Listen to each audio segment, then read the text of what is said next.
हाय health freaks, क्या आपको गठिया है? मैं बात कर रही हूँ एक या उससे अधिक जोड़ों में सूजन और टेंडरनेस की। इसका मुख्य लक्षण आमतौर पर तेज दर्द होता है जो उम्र के साथ बिगड़ता जाता है। 2015 में सिर्फ यूएस में करीब 5 करोड़ 40 लाख लोग इससे पीड़ित पाए गए थे। अगर आपको भी गठिया है तो कभी कभी डाइट से भी बहुत आराम मिल सकता है। आइए बात करें उन 9 फूड्स और ड्रिंक्स की जो गठिया होने पर नहीं लेनी चाहिए। इसमें चीज शामिल है। फ्रेंच फ्राइज का क्या? बियर पीना नुकसान करेगा। 1 मिनट पिज्जा, सच में? आइए इन सब के बारे में जानें। पहला, पिज्जा।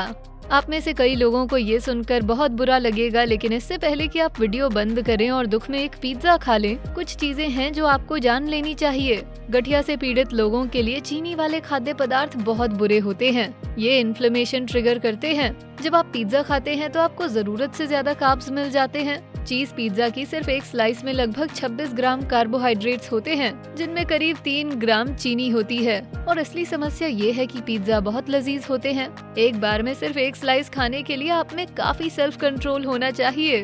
आपने देखा होगा कि पेट भरने से पहले आप कम से कम 5-6 स्लाइस खा लेते हैं। आपका तो पता नहीं, पर मेरे लिए ये एक दिन में कुछ ज्यादा ही कार्ब्स हैं। इस बात पे भी ध्यान दें कि पिज्जा में नमक बहुत होता है। उस चीज पिज्जा की एक स्लाइस में आपके डेली सोडियम का लगभग 20% तक हो सकता है। लिमिट पार करने के लिए आपको बस 5 या उससे ज्यादा स्लाइस खाने की जरूरत है।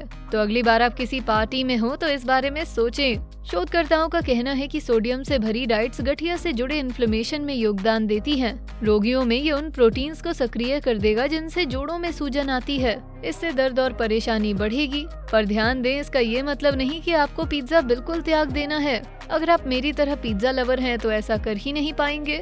अब अगर आपको पिज्जा खाना है तो सबसे पतली क्रस्ट वाला चुनें। इससे आप कम कार्ब्स खाएंगे। क्या आप पिज्जा के शौकीन हैं? एक बार में आपने सबसे ज्यादा कितनी स्लाइसेस खाई हैं? किस तरह का पिज्जा था ये? नीचे कमेंट्स में बताएं और बेस्टी कम्युनिटी के साथ बातचीत शुरू करें। दूसरा, चीज। चाहे आप इसे पिज्जा पर खाएं या सूखा ही, चीज गठिया से पीड़ित लोगों के लिए सही नहीं। असल में सभी डेयरी प्रोडक्ट्स खतरनाक हो सकते हैं। ये फिर इन्फ्लेमेशन के कारण होता है। एक शब्द जो आप बार बार वीडियो में सुनेंगे।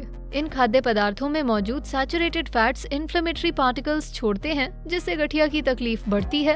अब एक अच्छी खबर, पिज्जा की ही तरह आपको डेयरी प्रोडक्ट्स पूरी तरह त्यागने की जरूरत नहीं। कुछ का सच में उल्टा प्रभाव भी पड़ता है।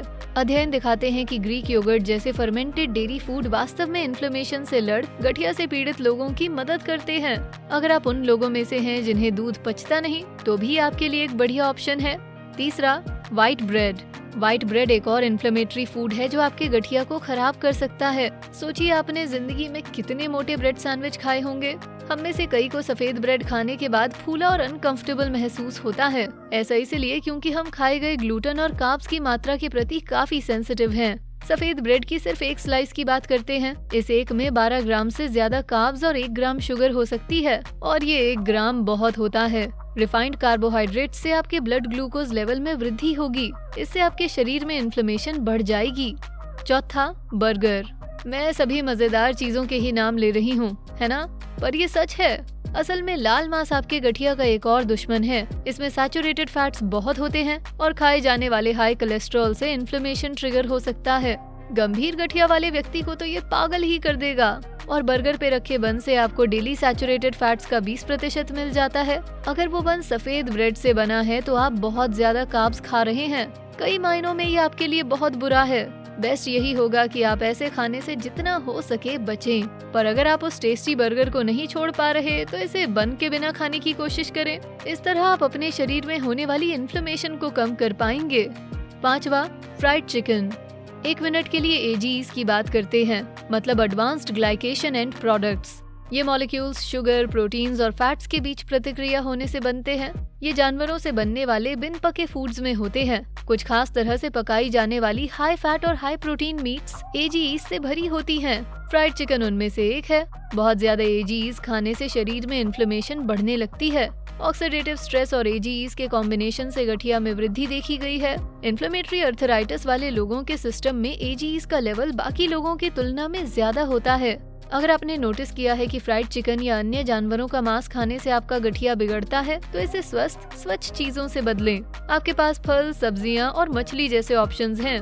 आगे बढ़ने से पहले क्या क्वारंटीन में आपने घर की देखभाल करना शुरू किया है? तो ये वीडियो देखें और जानें वो 17 गजब गार्डन हैक्स जो आपको पता होने चाहिए।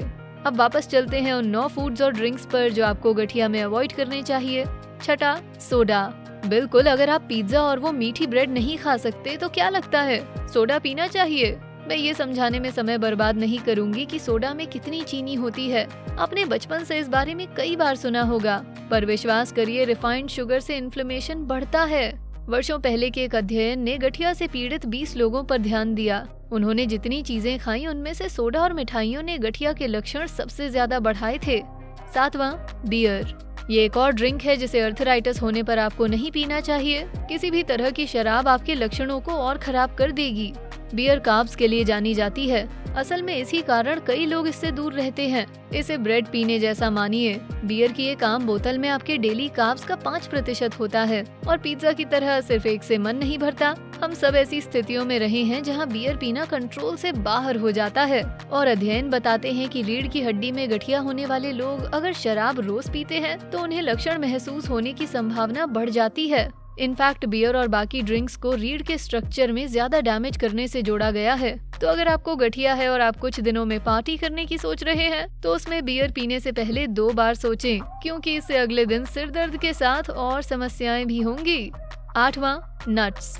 हाँ, हेल्दी माने जाने वाले फूड्स भी इस लिस्ट में शामिल हैं। नट्स प्रोटीन, फाइबर और कई और न्यूट्रिएंट्स से भरपूर होते हैं। उनमें से कई में कैलोरीज भी कम होती हैं। समस्या है ओमेगा 3 फैटी एसिड्स की। इनसे आपका हार्ट फंक्शन सुधरता है, ब्लड प्रेशर कम होता है और आपको एनर्जी बूस्ट मिलता है। लेकिन इन्हें कम खाना ही बेहतर है, क्योंकि ओमेगा 3 से शरीर में इन्फ्लेमेशन ट्रिगर हो सकता है।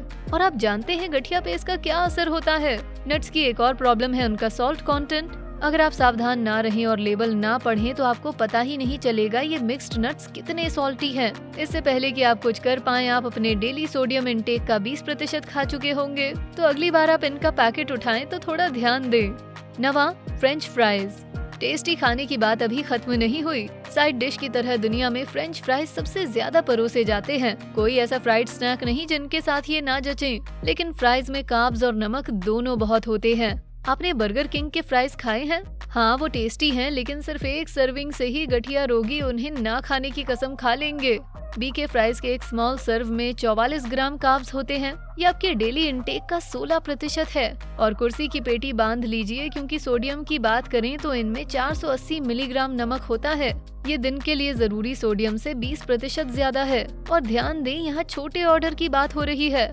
वैसे मैं बर्गर किंग का नाम खराब नहीं कर रही, बाकी फ्रेंच फ्राइज ब्रांड्स भी ऐसे ही हैं या बदतर हैं। फिर अगर आप इन्हें बर्गर और सोडा के साथ खाएं तो ये परेशानी और बढ़ सकती है। क्या आप या आपका कोई जानकार गठिया से पीड़ित है? क्या आप इनमें से कुछ फूड्स और ड्रिंक्स छोड़ने की सोचेंगे? नीचे कमेंट्स में बताएं, हमें आपसे सुनकर अच्छा लगेगा। वीडियो पसंद आया तो इसे लाइक, शेयर करें, साथ ही बेस्टी को सब्सक्राइब करें। Thanks for watching.